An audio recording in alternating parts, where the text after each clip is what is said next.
네, 오늘은 환경의 변화 그리고 결단이라는 제목으로 함께 보도록 하겠습니다. 6주 동안 앞으로 룻기를 좀 살펴볼 텐데요. 그 배경이 되는 1장의 내용을 좀 이해를 하고 보셔야 그 뒤의 내용들이 조금 더 이해하기 편하지 않을까 싶습니다. 어떤 인물들이 나오고 그 주인공들이 어떤 배경이 있고 상황이 있는지를 좀 알아야 우리가 좀 이해하기가 좀 편하겠죠. 그래서 오늘 일단 1장을 시작하면서 등장하는 인물들 이름 정도는 좀 파악하면 좋겠다 싶거든요. 한번 가게도 한번 띄워주시겠어요? 네, 보시면 뭐 글자가 보이실지 모르겠는데 엘리멜렉과 나오미는 부부입니다. 두 사람 부부거든요. 부부인데 이 사람은 베들레헴 출신, 그러니까 유다 사람들이고요. 우리가 쉽게 표현하자면 하나님의 사람들, 하나님을 알고 있고 하나님을 믿는 사람들입니다. 그런데 이 둘 사이에 이제 아들이 있어요. 아들이 있는데 말론과 기럧이라는 아들 둘이 있습니다. 또한 똑같아요. 출생지가 베들레헴이고 하나님을 아는 사람들, 이 정도 이해하시면 좋겠습니다. 그런데 이 네 식구가 사실은 배가 고파서 베들레헴에서 이사를 가게 됩니다. 너무 힘들어서, 사는 게 힘들어서. 그 간 곳이 어디냐면 이제 성경에는 이방 땅이라고 되어 있는데 모압이라는 곳으로 이사를 가게 됩니다. 근데 거기서 이사 가서 제법 긴 시간을 살았던 것 같아요. 오래 살았던 것 같습니다. 이 두 아들이 자라면서 어찌어찌 이제 결혼을 하게 되는데, 지금 결혼하는 지역이 어디죠? 그러면 모압이라는 지역이죠. 거기는 이방 땅이에요. 이방 땅. 그러니까 거기는 어떤 여자들이 있었을까요? 어떤 여자들과 연애하고 그랬을까요? 결혼을 하게 될까요? 예, 모압 사람들. 그러니까 이방 땅에 있는 사람들과 자연스럽게 연애하고 결혼을 하게 됩니다. 그 사람들의 이름이 이제 표에 나오는데 나오미가 얻게 되는 며느리의 이름이 룻과 오르바라는 이름으로 이제 등장을 하게 됩니다. 두 사람 다 이제 이방 여인이죠. 이방 여인이란 뜻은요, 삶의 풍습이 달랐고 종교가 달랐고 뭔가 달라도 계속 다른 사람이었다는 뜻이거든요. 그런데 뭐 특별한 문제는 없었던 것 같아요. 잘 살았던 것 같습니다. 그런데 아주 이 괜찮았던 이 가정에 큰 문제가 생기기 시작합니다. 그 문제가 뭐냐면 나오미의 남편인 엘리멜렉이 갑자기 사망하게 됩니다. 큰일이죠. 나오미가 남편 믿고 따라왔을 거 아니에요. 타지에까지 따라왔는데 그 타지에서 남편을 잃어버리게 됩니다. 아마 너무 힘들고 어려운 시간이었겠죠. 쉽지 않았을 겁니다. 그런데 버텨볼 용기가 생깁니다. 그 용기가 어디서 날까요? 여러분 한번 생각을 해보시겠어요? 상상을. 남편이 죽었어요. 아, 그렇죠. 예, 다들 아들 있으세요? 없어요. 네. 요즘은 아들 둘 있는 집에게 그런 용기가 나는지는 모르겠는데 요즘은 딸 둘 있는 집이 아마 그 용기가 나지 않을까 싶긴 한데, 여튼 이 어머니가 용기를 냅니다. 맞아, 나한테는 든든한 아들 둘이 있고 딸 같은 우리 며느리들이 있지 하면서 이제 용기를 내게 됩니다. 그런데 한 10년 정도 지나면서 그렇게 살아왔는데 이 가정에 더 큰 문제가 생겨요. 내가 그렇게 믿었던, 든든하게 여겼던 두 아들이 다 사망하게 됩니다. 너무 큰일이죠. 이제 어떤 상황이 되냐면 흔히 이야기하는 여자 셋, 과부 셋만 남게 된 그런 상황입니다. 시어머니 나오미가 있죠. 큰 며느리 룻이 있습니다. 둘째 며느리 오르바. 이 셋만 남게 된 상황입니다. 자, 여러분들 걱정이 될까요? 안 될까요? 별 걱정 없어요? 요즘 며느리가 더 잘하니까 괜찮아요? 걱정이 생기겠죠. 우리가 그 당시에 노동력을 통해서 먹고 살던 시대인데 어떡하지라는 생각을 분명히 했을 겁니다. 그때 내가 여기서 먹고 사는 문제를 또 걱정하기 시작할 때에 그때 마침 들리는 소문이 있었는데요. 나오미의 원래 고향인 출신지 어디라 그랬죠? 베들레헴에서 건너온 소식이 있어요. 그게 무슨 소식이냐? 베들레헴이 너무너무 먹고 살기 좋은 도시가 됐다는 거예요. 거기에 풍년이 들어가지고 먹고 살만하다는 얘기를 듣게 됩니다. 그러니까 이 나오미 입장에서는 다시 가자, 다시 내 고향으로 가자라고 생각을 하게 되죠. 결단을 하게 됩니다. 자, 그러면 이 결단을 내릴 때 여러분들 고민되는 지점 없으세요? 여러분들 같으면? 며느리죠. 며느리 어떡하지? 여러분들이 조금만 사랑이 있는 그 시어머니라면 이 며느리 입장에서 한번 생각을 해보세요. 이 며느리가 이동을 하면 또 이 여자들 입장에서는 옮겨가는 지역이 또 낯선 땅 아닐까요? 모든 것이 또 낯설어요. 얘네들 남편도 없는데 거기 가서 어떻게 살지? 이 걱정을 할 수밖에 없게 되죠. 그러면서 한 가지 결단을 내립니다. 어떤 결단을 내릴까요? 친정으로 가라. 여러분들의 삶과 대입시켜 보세요. 친정으로 너희들은 가라 이렇게 말씀할 수 있어요? 시어머님들? 네, 왜냐하면 나도 며느리를 살아봤으니까. 그런 시어머니였던 것 같아요. 나오미도. 얘들아 이렇게 불러 모아요. 너희들이 나를 따라가면 너무 힘들어. 그러니까 이제 여기 모압 지역이 너네 동네잖아. 그리고 친정 다 있잖아. 돌아가. 그리고 행복하게 살아라 라고 이야기합니다. 그리고 뭐라고 이야기하냐면 지금까지 생각해 보니까 너희들이 시어머니 나한테는 물론이고 우리 두 아들한테 너무너무 잘해줬어. 너무 고마워. 이제 너희들을 축복하면서 내가 보내줄게. 떠나가라 라고 하면서 이야기합니다. 그리고 한마디 더 붙여요. 새로운 남편도 잘 만나면 좋겠어. 내가 여잔데 여자 마음 잘 알지. 그랬으면 좋겠다 하면서 이제 보내게 됩니다. 그 부분이 1장 8절과 9절에 나오거든요. 한번 읽어볼까요? 새번역 성경입니다. 슬라이드 2개니까 잘 넘겨주세요. 시작. 가다가 나오미가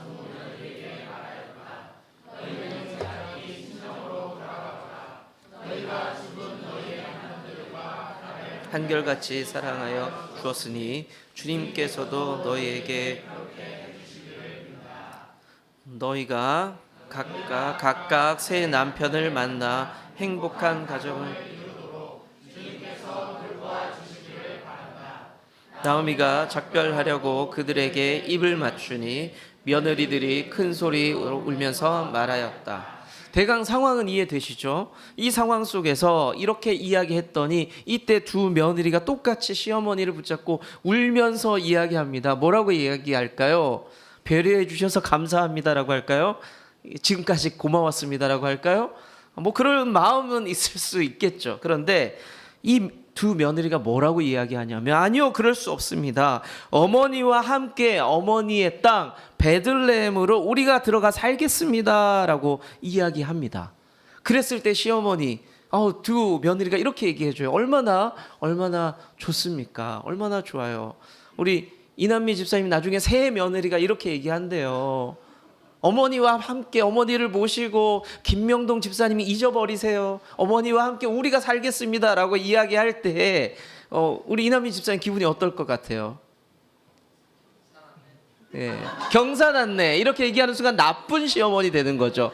그러면서 덥석 물으면 안 돼요. 근데 이때 나오미가 좋은 시어머니라고 해도 될까요? 이 정도면 성경을 아시는 분들은 뭐라고 이야기하냐면 호칭을 바꿔요. 갑자기 며느리들에게 호칭을 뭐라고 바꾸냐면 사랑하는 딸들아 그러지 마.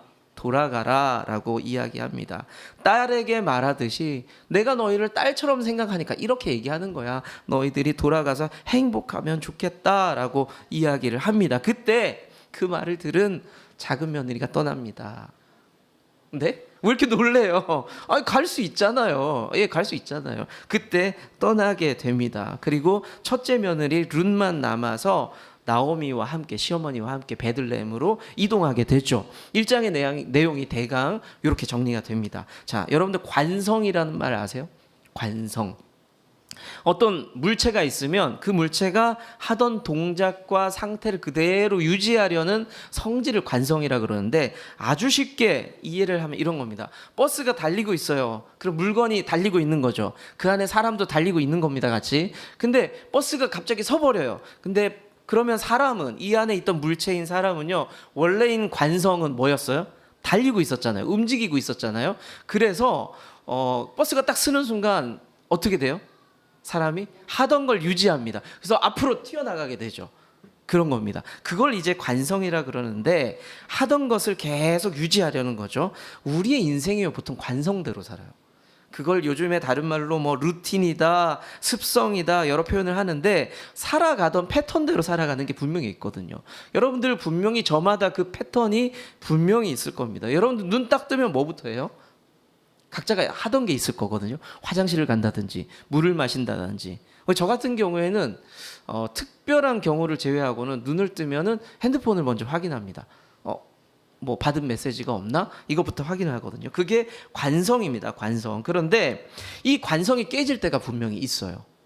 관성이 무너질 때가 있습니다. 좋을 때는 아니에요. 대부분 그대로 살아가는데 환경이 바뀔 때가 있어요. 갑자기 인생에 브레이크가 걸릴 때가 있죠. 근데 물론 어떤 때는 브레이크만 걸리나요? 어떤 때는 가속이 붙기도 해요. 막 잘 될 때도 있죠. 여러 가지로 환경의 변화가 있을 수도 있습니다. 그럴 때마다 우리의 삶이 좀 덜컹덜컹하죠. 왜냐하면 우리의 삶에 루틴이 있었기 때문에, 깨졌기 때문에 좀 덜컹덜컹합니다. 신앙도 똑같아요. 주일 예배 드리고 때가 되면 기도도 하고 성경도 보고 그런 신앙의 패턴들이 있습니다. 그런데 그것이 늘 일정하지 않잖아요. 어떤 때는 올라갔다가 어떤 때는 내려갔다가 오르락 내리락 하죠. 그래서 어떤 때는 우리 하나님이 최고인 것 같아요. 아까 불렀던 찬양처럼 주 예수 나의 산 소망이라고 막 외치면서 할렐루야 할렐루야 막 소리 지르다가도 어떤 때는 어때요? 하나님 너무 미워요. 세상에서 제일 미워요. 왜 나한테 이러실까 싶은 마음이 들 때도 있습니다. 사랑했다가 원망했다가 아주 요동을 칠 때가 분명히 있습니다. 오늘 제가 룻기 1장을 보면서 여러분들과 나누고 싶은 게 뭐냐면요, 룻의 입장에서, 나오미의 입장에서는요, 환경의 변화가 있었잖아요. 삶의 패턴이 바뀌어버렸어요. 남편이 죽고 아들 둘이 죽었단 말이죠. 이 속에서 내가 어떻게 살아갈까, 패턴이 바뀐 이 상황 속에서 어떤 결정들을 해요. 관성대로 살던 삶이 깨어졌을 때 우리는 어떤 마음이 드냐면 늘 위기, 불안, 불편이 있거든요. 여러분들 삶의 패턴이 갑자기 바뀌잖아요. 불편해요. 불안해요. 여러분들이 다니던 직장, 능숙했고 익숙했던 직장이 바뀌어버려요. 그럼 어떤 마음이 들까요? 어떡하지? 적응하기 위해서 내가 어떻게 해야지? 그 생각 들잖아요. 그러지 않을까요? 맨날 주방에서 일했던 분이 갑자기 홀서빙만 보라 그래도 그 매뉴얼에 대해서 고민한단 말이에요. 네.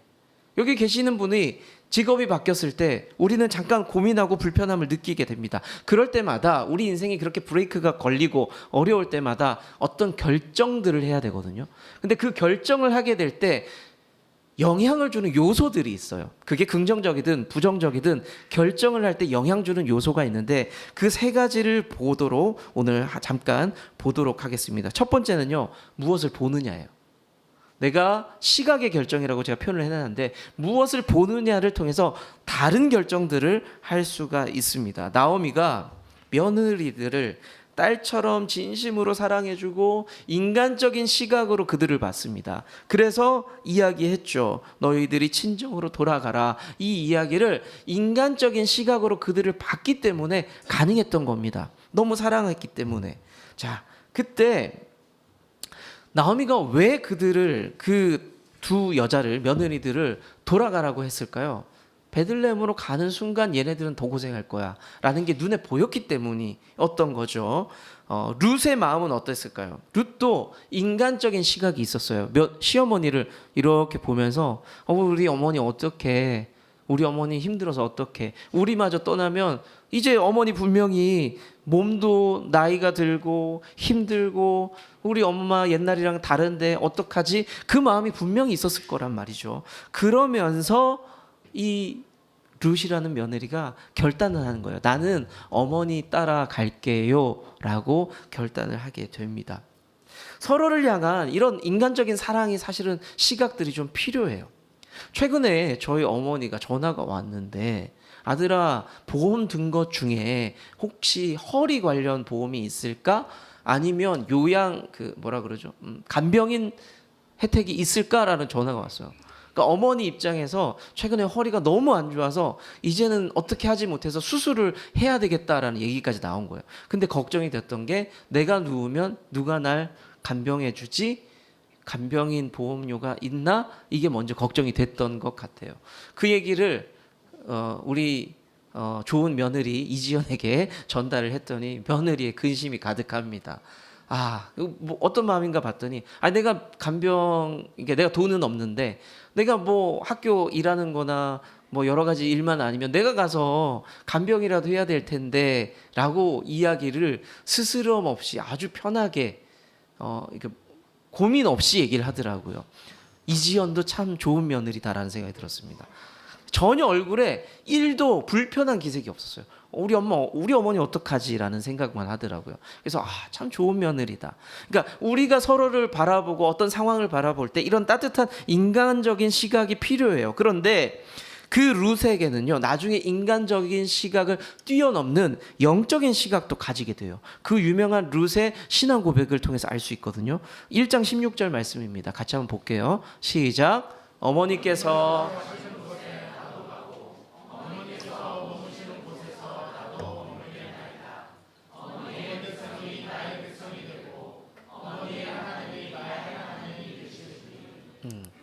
룻은 일단 어머니를 향한 따뜻한 인간적인 시각이 있었어요. 그런데 방금 읽었던 말씀 뒷부분을 보세요. 어머님이 섬겼던 하나님을 내 하나님으로 평생 섬기겠다라고 이야기해요. 영적인 시각을 완전히 바꿔버리겠다는 거거든요.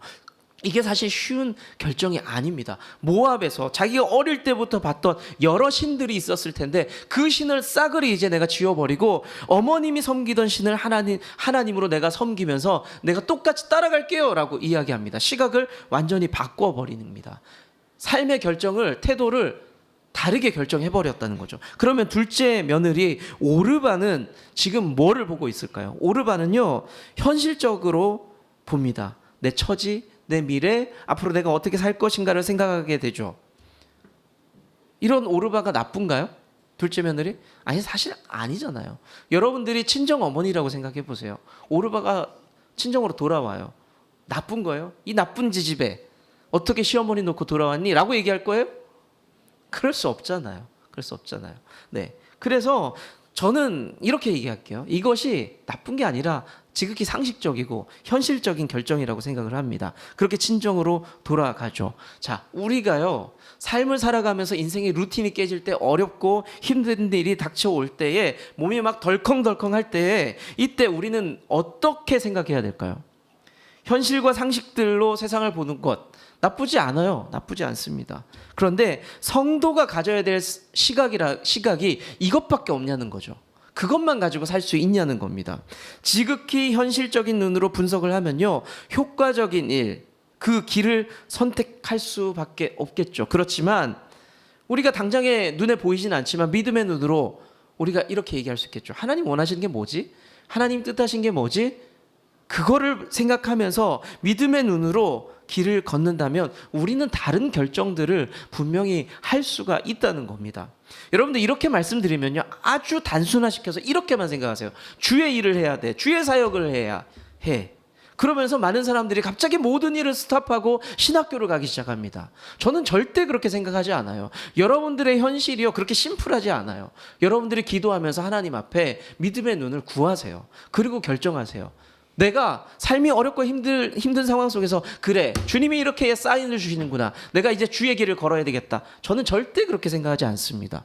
목사님 어떻게 그렇게 말씀할 수 있어요? 라고 생각하겠지만 한번 잠잠하게 하나님 앞에 물어보세요. 하나님, 내가 이 상황 속에서 주님의 영광을 위해서 어떤 결정을 하는 게 옳습니까?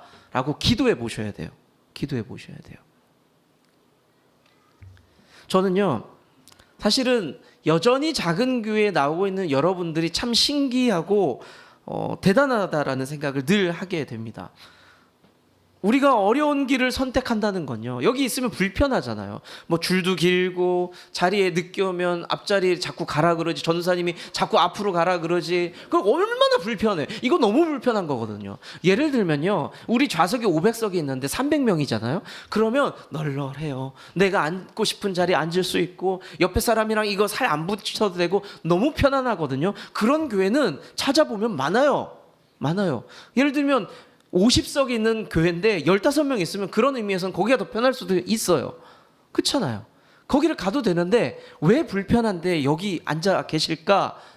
저는 이게 그런 것들을 생각하면 좀 짠해요. 여러분들 정도면 큰 교회 가서 대접받을 수 있잖아요. 왜요? 안 될 것 같아요? 그건 안 될 것 같아요? 네. 아니, 저는 혼자 그런 생각을 했었어요.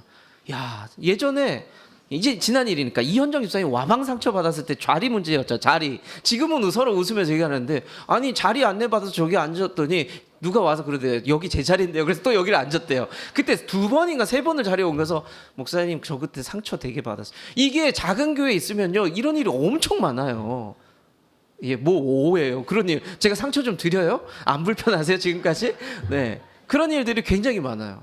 그러니까 작은 교회니까 제가 자꾸 설교하면서도 여러분들 이름이 툭툭 나올 때 있잖아요. 어떤 분들 불편할 수 있거든요. 작은 교회니까 이름 다 알고 얼굴 알고 상황 아니까 툭툭 나오는 거예요. 이게 불편할 수도 있어요. 근데 여러분들 왜 나오는지 불편할 텐데 그런 생각이 든다는 거죠.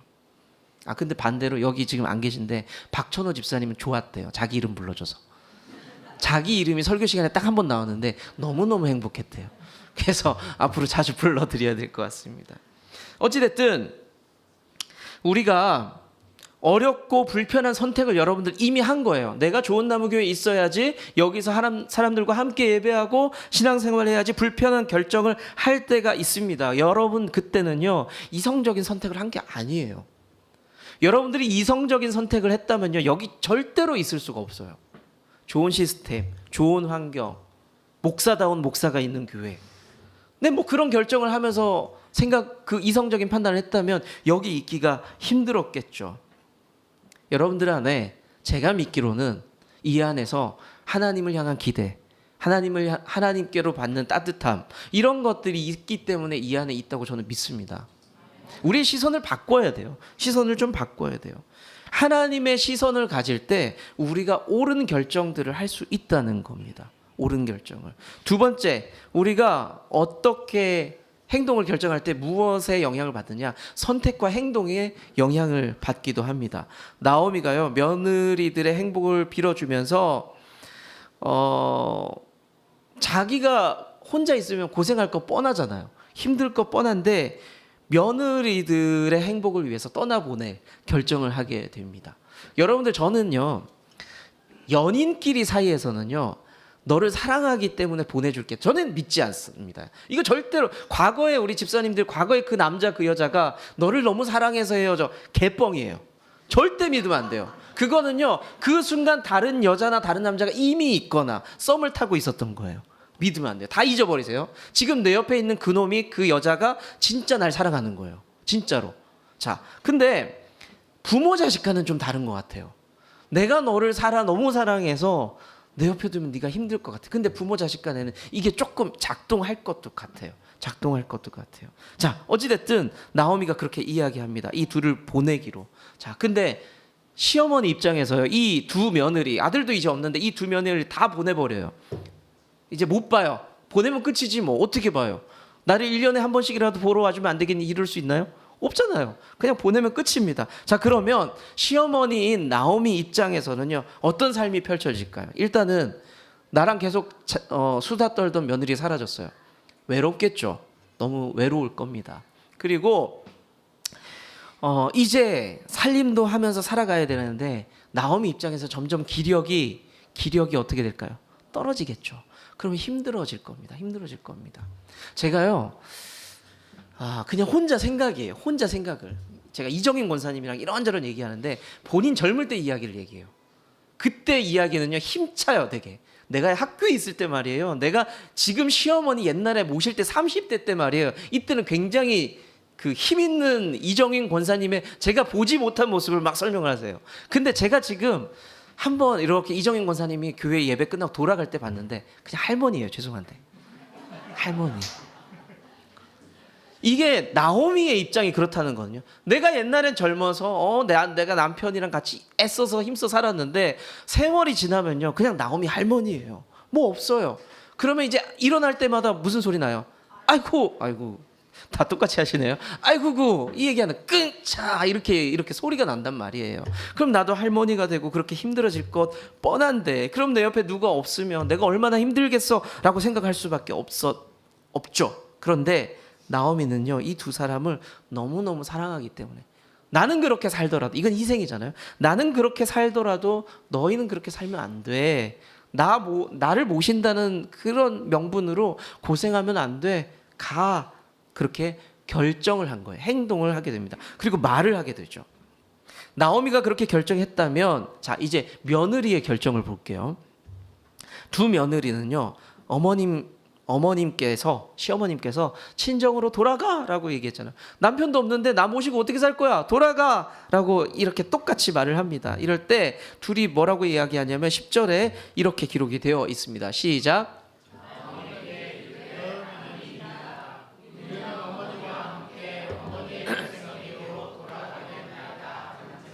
네, 얼마나 나오미의 마음이 좋았을까요?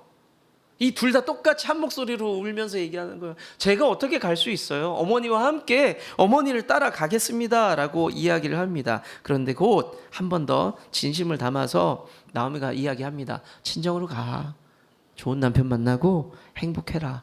그동안 너무 고마웠다. 라고 이야기를 합니다. 아까 말씀드렸다시피 그랬더니 둘째가 눈물은 계속 흘리고 있는데 가요. 예, 친정으로 가요. 슬픈 건 슬픈 거고 현실은 현실이잖아요. 그 둘째 며느리는 가게 됩니다. 현실적인 행동이죠. 아까 말씀드렸다시피 저는 그렇게 며느리가 나쁘다고 생각하지 않습니다. 돌아간 며느리가. 그런데 사실 큰 며느리가 눈에 띄는 거죠.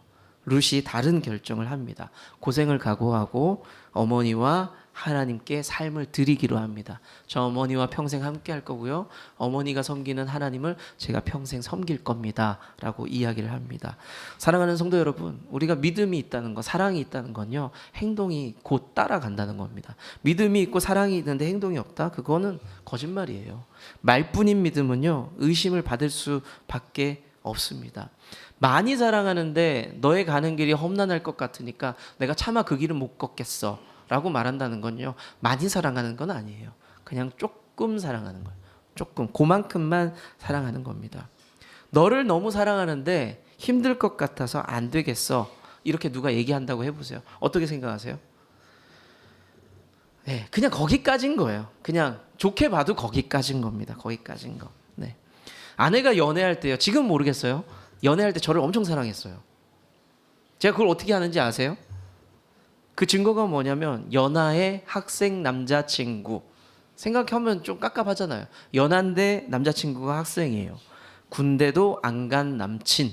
그리고 평생 돈은 못 벌 것이 확신한 남친. 이런 것들을 쭉 봤을 때 이성적으로 행동하면 어떻게 해요? 널 너무 사랑하지만 하면서 또 핑계 만들어야죠. 너와 함께 할 수 없다. 이런 핑계를 만들어야 되겠죠.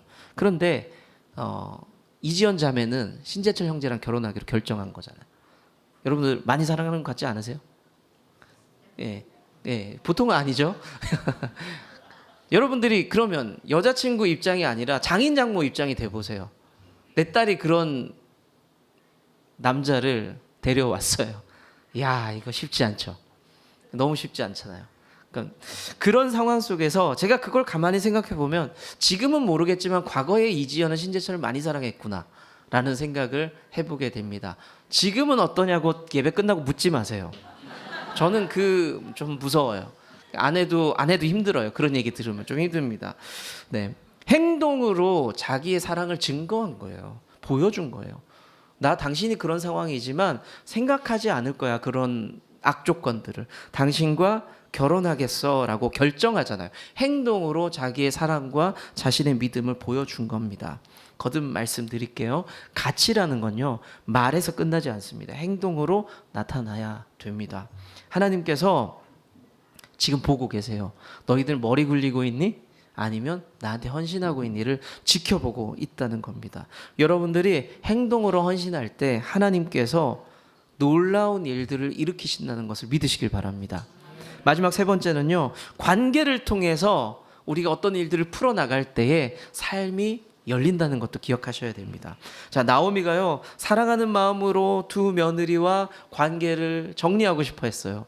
내가 너희들을 너무 사랑하니까 이제 너희랑 관계를 좀 정리해야 되겠어. 그런데 결과적으로는 룻만 따라왔죠. 고난이 있지만, 어려움이 있지만 룻만 나오미를 따라왔고 그 관계가 끝까지 가게 됩니다. 이제 진짜 가족이 된 거죠. 룻도 이 며느리 룻도요, 어머니와의 관계를 더 확장하게 됩니다. 관계를 넘어서 또 다른 관계를 맺게 되는데, 어떤 관계를 맺게 되냐면 하나님의 백성이 되기로 해요. 내가 베들레헴으로 갈 거예요. 거기서 하나님을 섬길 거예요. 이 말은요, 내가 어머님과 며느리의 관계를 뛰어넘어서 제가 하나님을 섬기는 사람으로 그곳에 가서 함께 살아갈게요 라고 관계를 확장시키게 됩니다. 새로운 관계가 시작이 된다는 거죠. 자, 누구와 함께 할 것인가, 이 관계의 문제가요, 내 삶의 방향을 결정하고 모양을 결정해요. 여러분들 누구와 함께 하느냐에 따라서 삶이 달라져요. 분명히 달라집니다. 세상의 많은 것들이 나와 관계하자라고 이야기를 해요. 여러분들을 향해서 계속 얘기합니다. 세상의 즐거움들, 기쁨들, 돈 버는 것, 뭐 여러 가지 것들이, 성공하는 것, 많은 것들이 나와 친해지자, 나와 관계하자라고 이야기를 합니다. 유혹을 하는 거죠. 그때 그것들과 더 깊은 관계를 맺을 수도 있어요. 안 맺을 수도 있고. 그런데 요한일서 2장 15절에 이렇게 말씀을 하고 있습니다. 읽어볼까요? 시작.